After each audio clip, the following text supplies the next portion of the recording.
on the monkey and back away from my wife.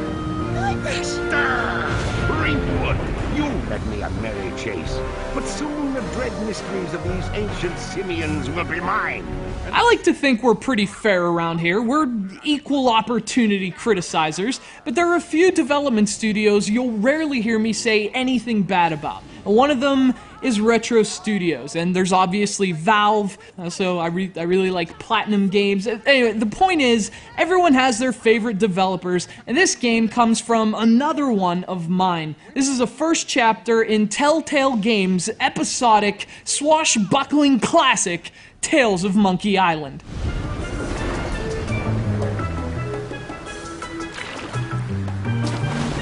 But here's the deal, I have a bit of a dilemma on my hands with this review. I'm an admitted fan of Telltale, but that doesn't matter as much as you'd think. That's not the problem. I can criticize anything, even if I like it. The problem is, how do you review a free game? I mean, if you believe the purpose of a game review is to determine whether a given game is worth its price, well, Monkey Island kind of sinks that ship. I mean, what am I supposed to say? Well, this game has some flaws. It isn't even worth downloading for free. It's not worth your time. I mean, come on, that's stupid. I'll make this simple. Do yourself a favor, download this freaking game. Hey, there's something in this sock. Club 41, probationary member number 37, Reginald Van Winslow. This should come in handy. Tales of Monkey Island tells the story of Guybrush Threepwood, mighty pirate. There are 10 vowels in his name. How is that even possible? Anyway, episode 1 picks up with Guybrush on the verge of completing the heroic rescue of his wife, Elaine. The game never specifies whether she can or cannot dance. She has way more dire problems than uncontrollable thumbs. She's been kidnapped by the sleaziest sleaze of the 7 seas, the buccaneer named LeChuck. It's gonna take some freaking voodoo root beer to get the job done, and fortunately, Guybrush has come prepared. You've got inordinately strong thighs. See if you can swing me that rope. It's not long enough. I've got a better idea.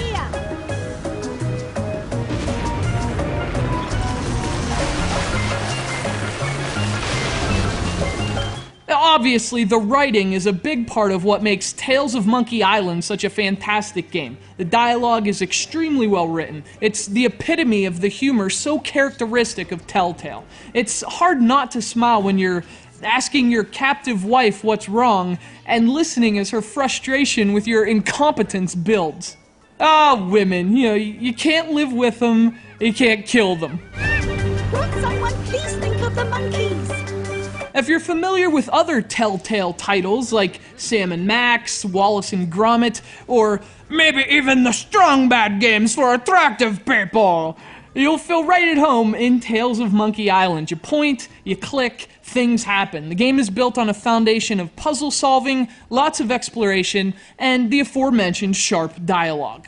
This is an old school formula, but frankly, no one does point-and-click adventure games better. Telltale Games is single-handedly keeping this genre not only alive, but thriving. And Tales of Monkey Island is really a microcosm of those efforts. Now, to be fair and to be critical here, the game doesn't run all that well on the iPad. There's actually quite a bit of slowdown, and although there are a lot of variables that go into that on the iPad, it kind of reminds me of the same problems I ran into with Sam and Max on the Wii. So I guess, to be objective here, let me put on my objectivity hat.